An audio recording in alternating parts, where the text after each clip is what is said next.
This is not a dumble. It's not a dumble from JHS.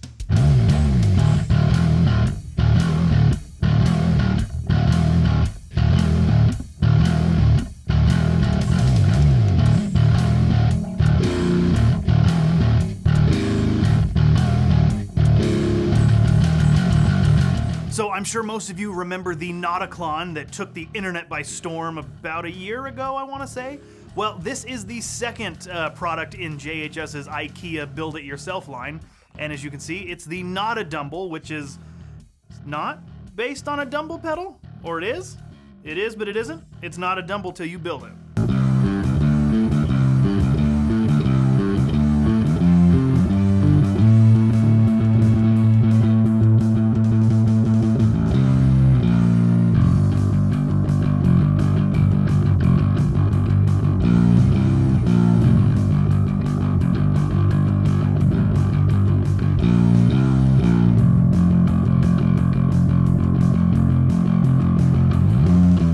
Okay, so all jokes aside, I actually have very little to no experience with dumble pedals. This may or may not be my first one.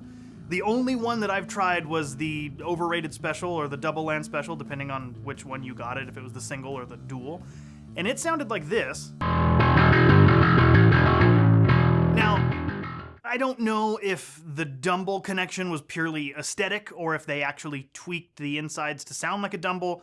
Now that I've heard the not a dumble, I don't think that the Way Huge one was really trying to clone a dumble. I think it was more of an aesthetic thing with kind of tube screamer guts. So it would appear as though I am popping my dumble strawberry today, so let's run down the controls. Okay, so first thing to note is that this pedal actually has two channels. There's a channel switch right here that goes between the clean and the overdrive channel. The clean channel, or the boost channel as it's also written here, has an input and an output. The input attenuates treble and input gain at the front of the circuit. Fully clockwise has no cut, but as you turn the control left, treble and gain are gradually attenuated.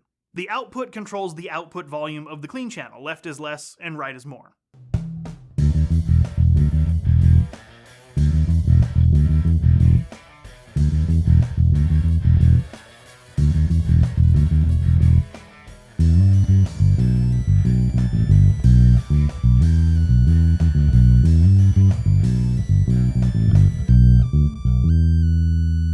So in more simplified terms, the input is more of a tonal control, where the output is more of a level control. So if you're running it into an amplifier that you want to boost and push and overdrive, then the output control is going to be your friend, but if you want to do a little subtle bit of tone tweaking, the input is your friend.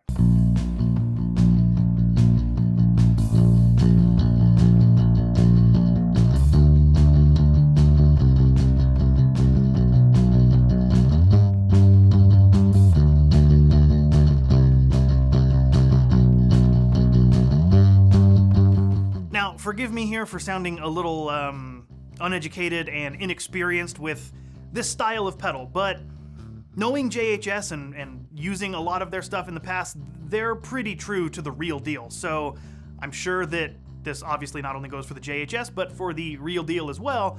I'm noticing that at least on bass, I'm sure it's the same on guitar, the clean channel has a really cool, subtle, asymmetrical clipped waveform coming out of it. So not only are you attenuating the top end and pushing the output into your amp, you are getting a little subtle bit of clipping inside the pedal as well. Again, based on what I can see in this waveform.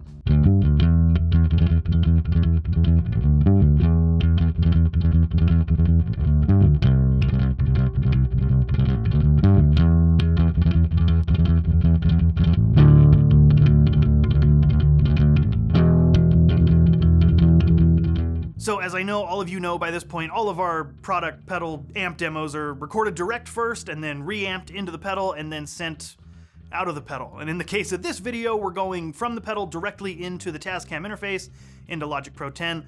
I'm running the dark glass suite. The distortion is off. You're not really hearing any like dark glass of it. I'm just using it to load some cab sims so it's not super harsh sounding. And the cab sims are my own. It's an Ampeg 810 with a Beta 52 and an SM57.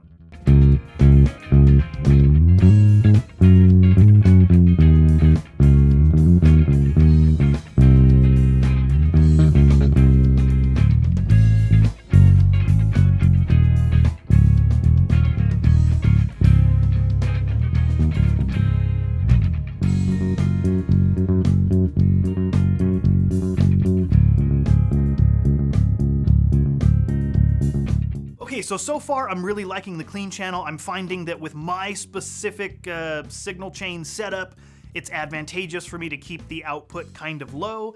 However, if I was running into an actual SVT or something with an all-tube front end, I could see how that output going above about 4, I think is the max for this video. Going above that and really hitting the amp could yield some really cool tones, but I wasn't really afforded that luxury today. But either way, let's move on to the overdrive side. Surprise, surprise, the drive control controls the amount of overdrive, where left is less and right is more. The EQ is an adjustable low-pass filter, so fully clockwise or all the way to the right is no cut, and as you turn the control to the left or down, it lowers the treble cutoff frequency. Volume, of course, controls the overall output volume of the overdrive channel, where left is less and right is more.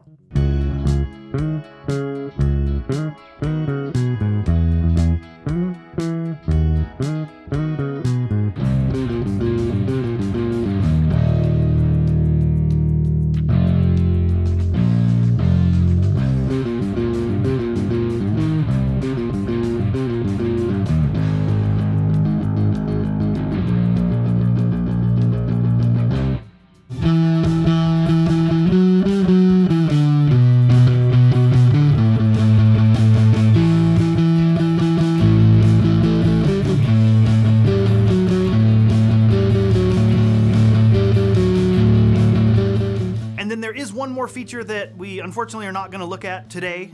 Choose your favorite answer. I got lazy, I got busy, or I didn't need it because it sounded awesome on its own. Let's go with the last one. It is the internal trim pot for presence, which controls the upper mid-range and treble frequencies in the gain stage.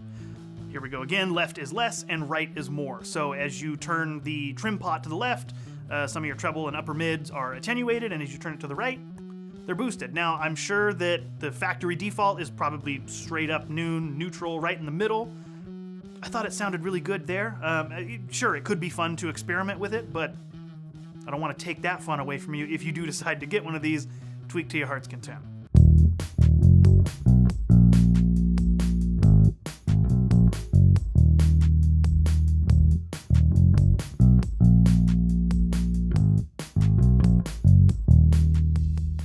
So a couple final thoughts. Like I said, this is my first experience with a Dumble style pedal, but knowing JHS, they're really good at nailing this kind of thing. So I'm forced to assume that this is pretty spot on to the real deal. And I gotta say, I had low hopes for it on bass. I really, we've tried a couple different legendary, famous guitar pedals on bass, and sometimes they work really cool. Certain Klon style pedals can sound really good, some not so much. Certain tube screamers, you know the deal. I didn't think this was gonna sound that great. It ended up sounding odd. Now, okay, it's not for everyone, but it's like way more pleasant on the ear than I expected. It's got a lot more low end than I expected, and the flexibility of the two channels. Like I said, this kind of pushed slight asymmetrical soft clipping is what I think it is, as buzzwordy as that sounds, sounded really good in particular styles and particular knob positions.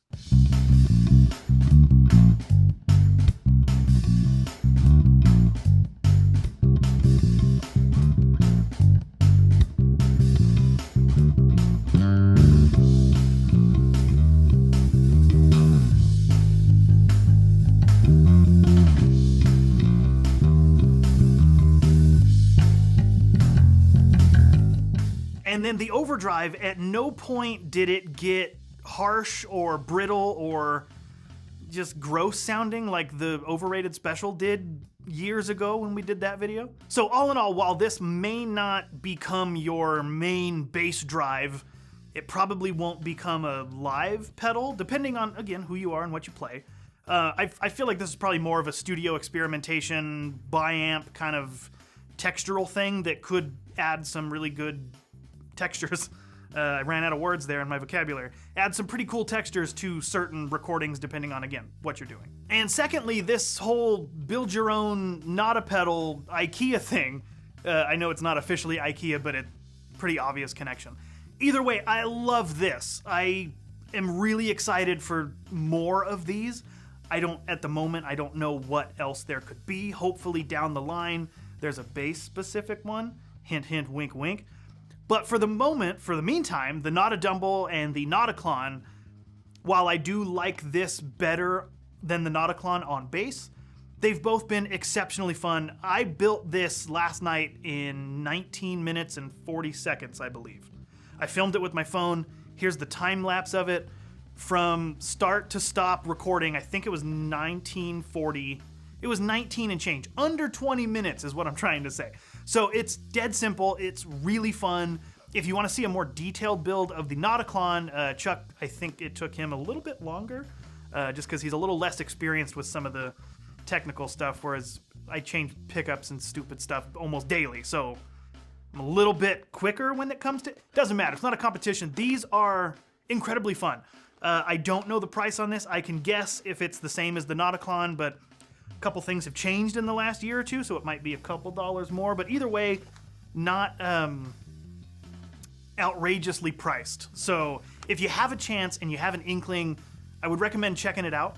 Again, it might not be your favorite pedal. It probably won't be your main tone for your bass, but to add some textures in recordings, or maybe to kick it on for a little solo, or I don't know. Again, I'm not you, you're not me, we don't play the same, but it's rad. Recommended, thumbs up all around. Thank you very much, JHS. Thank you all for watching. And I think with that, all I have to say is be safe, and I'll see you later.